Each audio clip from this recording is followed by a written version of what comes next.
Hello, hello, bonjour à toutes, bonjour à tous et bienvenue dans ce podcast Cœur à cœur avec Dieu. Chaque jour, laisse Dieu te parler au travers de sa parole.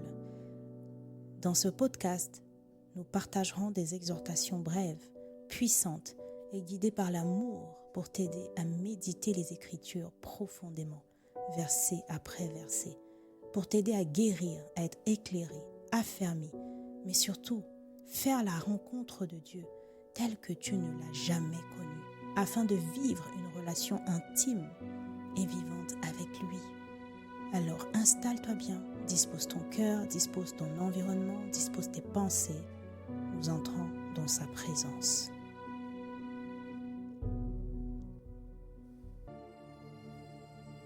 Hello bien-aimés, j'espère que vous allez bien par la grâce de Dieu. Je suis encore reconnaissante d'être parmi vous ce jour. Dieu montre sa fidélité encore aujourd'hui parce que nous avons la grâce de venir encore dans sa présence, de venir écouter ce qu'il a à nous dire. Oui, bien-aimés, c'est une grâce. Parfois nous sommes occupés, nous n'avons pas le temps, nous courons après les choses. Et s'il nous donne cette grâce encore d'être là, c'est qu'il veut assurément nous bénir. Alors Seigneur, merci pour cette nouvelle occasion de marcher et de marcher vers toi, de venir vers toi, de plonger les regards dans les Écritures. Merci pour ce que tu veux nous dire, tu veux nous instruire, tu veux nous parler, tu veux nous corriger. Seigneur, nous te disons merci. Aide-nous, s'il te plaît, oui, à saisir tout ce que tu vas nous révéler. Oui, viens changer nos cœurs. Viens nous donner la grâce de manifester le caractère de Christ selon la volonté du Père. Viens nous aider à être des instruments, à être des témoins, à être des disciples de Christ. Oh, que Christ soit visible au travers de nos vies. Suite à ce message, Seigneur, oui, aide-nous. Aide-nous, s'il te plaît, à saisir les profondeurs de chaque mot que tu nous diras au travers du message de ce jour. Au nom de Jésus-Christ. Amen. Le message du jour s'intitule « Dieu veut habiter au milieu de nous ». Dieu veut habiter au milieu de nous.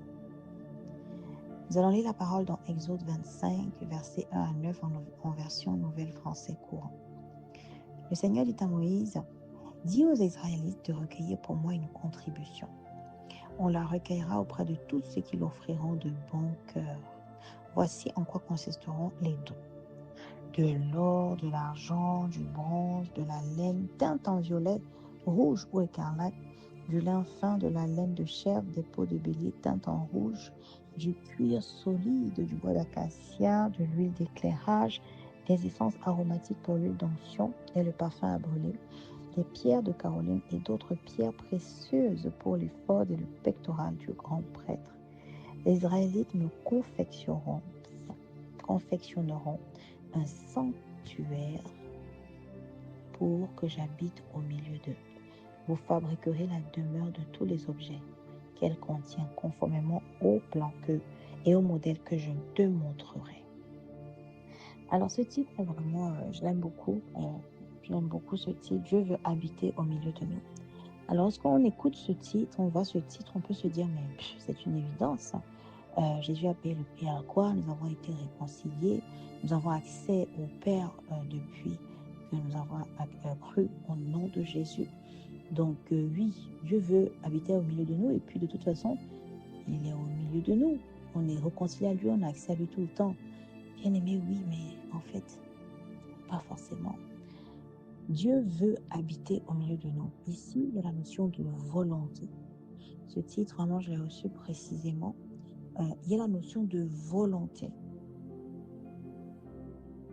Il y a ce qu'on pense qui est la volonté de Dieu. Il y a ce qu'on pense nous-mêmes vouloir. Et il y a ce qu'on veut. Et puis, il y a la véritable volonté de Dieu. Et ici, vous voyez, lorsqu'on regarde le contexte, le Seigneur, il a déjà, il a conclu, il a donné ses commandements, il a rappelé les termes de l'alliance, il a, on va dire, scellé l'alliance avec le sang. Donc maintenant, il continue à donner des instructions en fait à son peuple. Et là, il s'apprête à leur donner des instructions pour la construction du sanctuaire. Et là, il commence en fait, c'est des préliminaires. Il précise euh, comment ça va se faire, qui va faire quoi, un peu comme une répartition des tâches, bien aimés. Rappelons-nous, nous sommes dans le contexte de l'alliance. Nous connaissons les termes de l'alliance parce que Dieu leur a donné, il a répété avant de sceller. Et maintenant, ils veulent construire un sanctuaire pour la présence de Dieu. Et vous voyez, le verset 2 du chapitre 25 dit, « Dis aux Israélites de recueillir pour moi une contribution. » Donc, en réalité, vous voyez que dans notre relation avec le Seigneur, oui, le sang a déjà été versé, bien-aimé. Nous avons déjà été réconciliés à Dieu. Il n'y a plus, à part Jésus, il n'y a pas d'autres intermédiaires. Je veux dire, on a accès à Dieu, en fait, par Jésus, à cause de son sacrifice à la croix. Il dit, dis aux Israélites de recueillir pour moi une contribution.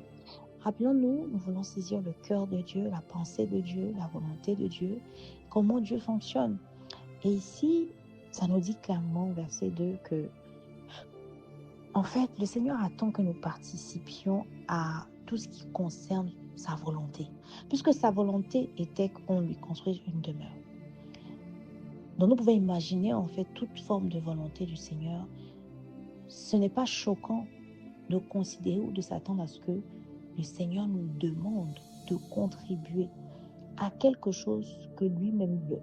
Et quand je parle de contribution, je parle vraiment en termes d'énergie, de présence physique, en termes financiers. C'est une contribution qu'on sent qui coûte. Pourquoi je dis cela? Regardez la suite. Voici, c'est encore considérons les dons.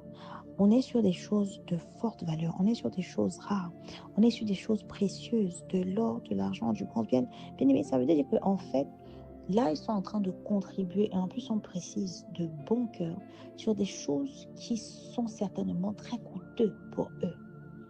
C'est des trucs précieux que le Seigneur attend qu'on lui donne.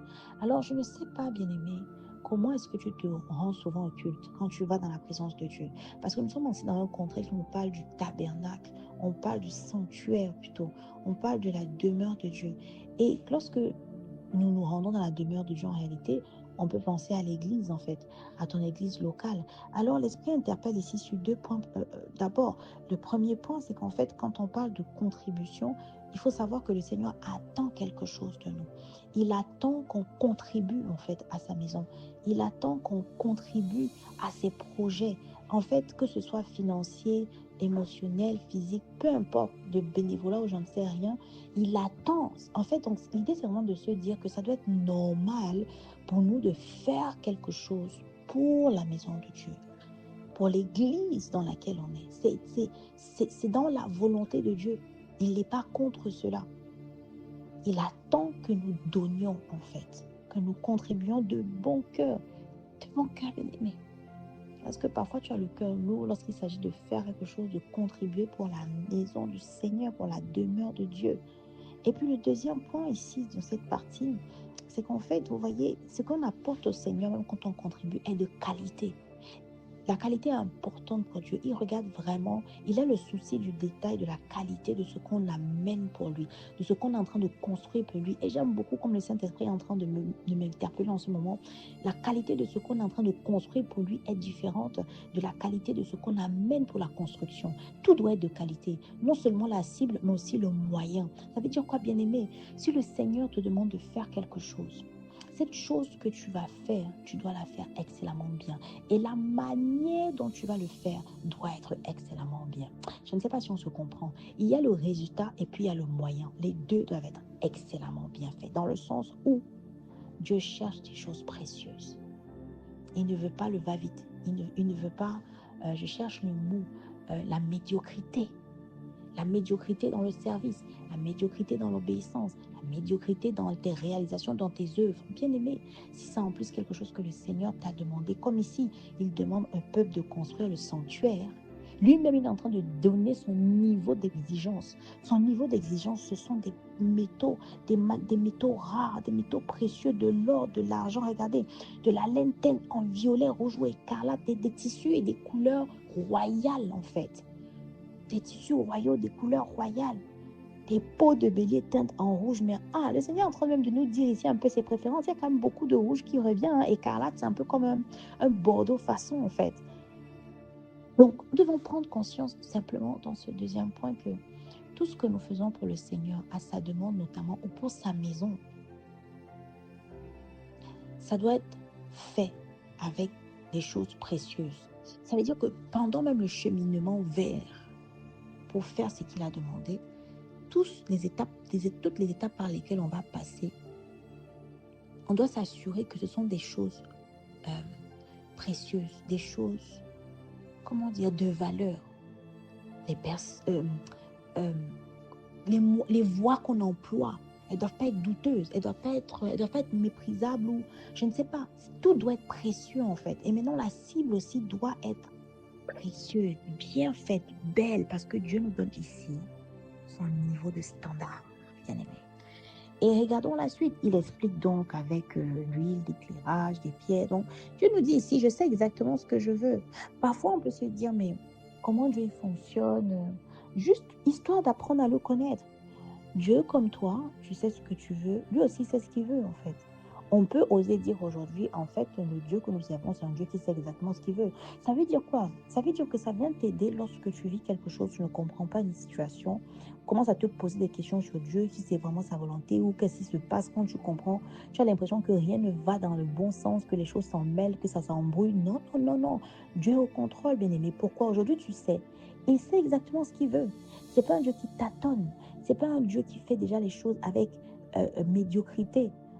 Tu as donc l'assurance de deux choses. Un, ton histoire compliquée, ta détresse, ta situation, en réalité, il est en train de travailler dessus parce qu'il sait ce qu'il veut. Donc, si ça t'arrive, c'est qu'il voulait que ça t'arrive. Pour une raison, il a laissé faire. Oui. La réaction ici, c'est de venir humblement à ses pieds lui demander, Père, je ne comprends pas. Qu'est-ce que tu essaies de m'apprendre à travers cette situation? Parce que tu sais ce que tu veux. Et si tu as laissé ça, ça veut dire que tu veux quelque chose dans cette situation. Tu veux quelque chose dans cette situation. Et puis, nous avons aussi l'assurance que la situation dans laquelle nous sommes en train d'aller, nous avons l'assurance que ça sera excellent, que Dieu est en train de faire un travail excellent pour nous. Pourquoi? Parce que c'est un Dieu qui n'est pas dans la médiocrité. Notre Dieu que nous servons, c'est un Dieu qui aime l'excellence, les choses précieuses, royales, élevées, c'est-à-dire particulières, rares.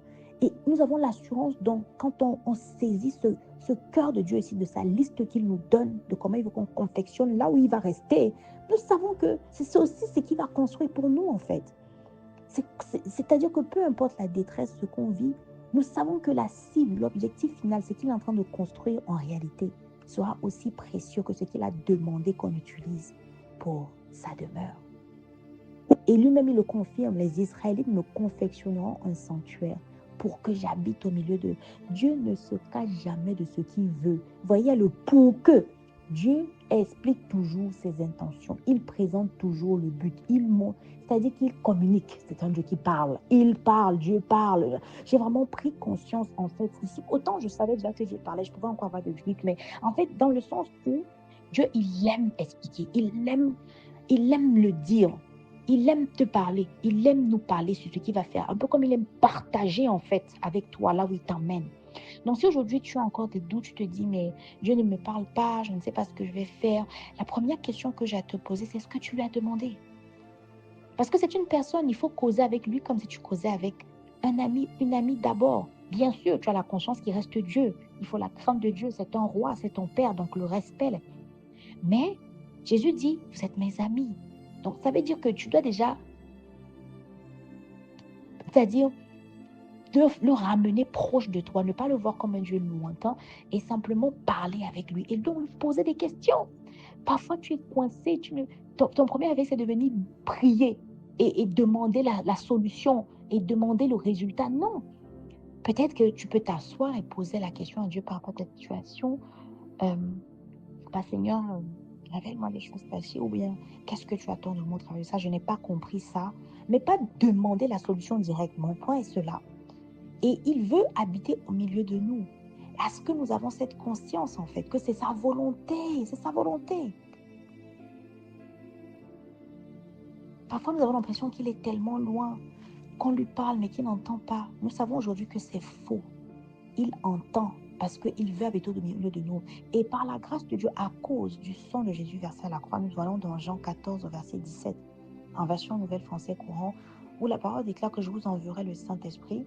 Et en fait, à la fin, la parole déclare que le Saint-Esprit sera avec vous et en vous pour toujours, en fait. Sera toujours en vous.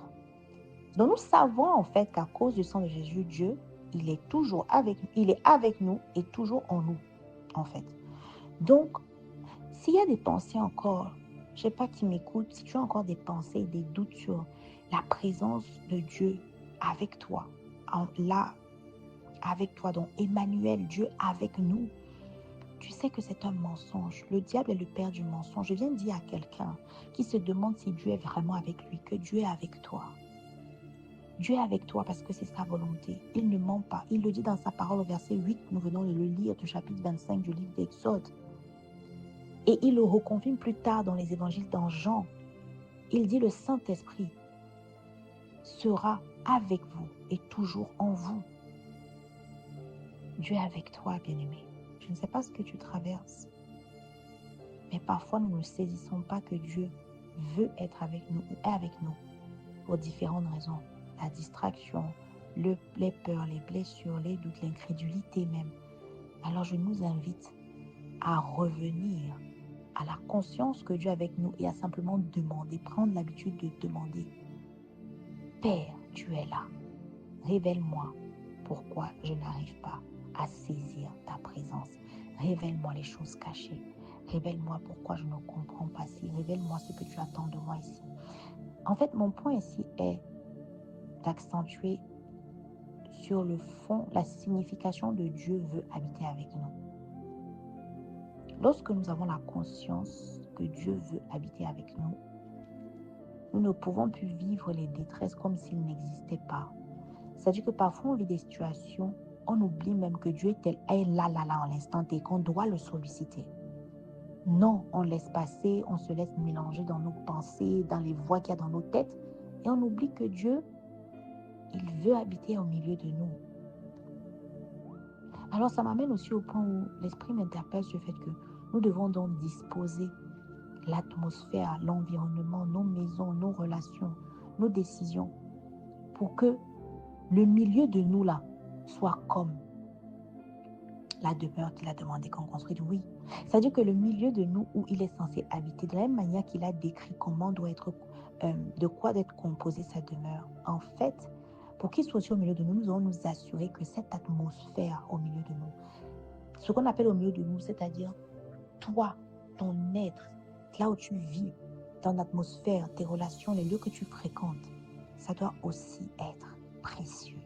Ça doit aussi être soigné, de qualité rare, spéciale, pas médiocre, pas brouillon, pas sale. Vous voyez? Pourquoi? Parce que nous savons qu'il veut habiter au milieu de nous. Et par le Saint-Esprit, il est déjà en nous et avec nous. Ça veut dire que nous savons qu'en fait, ce qu'il attend, c'est que ce lieu qui est censé être sa demeure, notre corps, ou les lieux où partout où on se déploie, il est là puisqu'il est avec nous. Ces lieux doivent l'honorer, honorer le roi qu'il est. Alors je ne sais pas à qui ça parle, mais c'est juste pour sensibiliser quelqu'un sur la notion de la présence de Dieu et la qualité de ce qui accompagne la présence de Dieu, qui tourne autour de la présence de Dieu doit être qualitatif, de valeur, précieux. Ta maison et tout le reste. Alors Saint-Esprit, aide-nous à comprendre ta parole. Aide-nous à saisir, aide-nous à nous réajuster, s'il te plaît. Sonde nos cœurs, révèle-nous les choses cachées, s'il te plaît. Révèle-nous ce qui nous empêche d'arriver à la dimension parfaite de la conscience de la présence de Dieu au milieu de nous, ce que ça implique. Aide-nous, s'il te plaît, à nous réajuster, à rendre Christ visible, à vivre cette intimité profonde avec toi, Père, pour ta gloire, oh Jésus. Nous avons prié avec foi et action de grâce au nom de Jésus le Christ. Amen. Amen.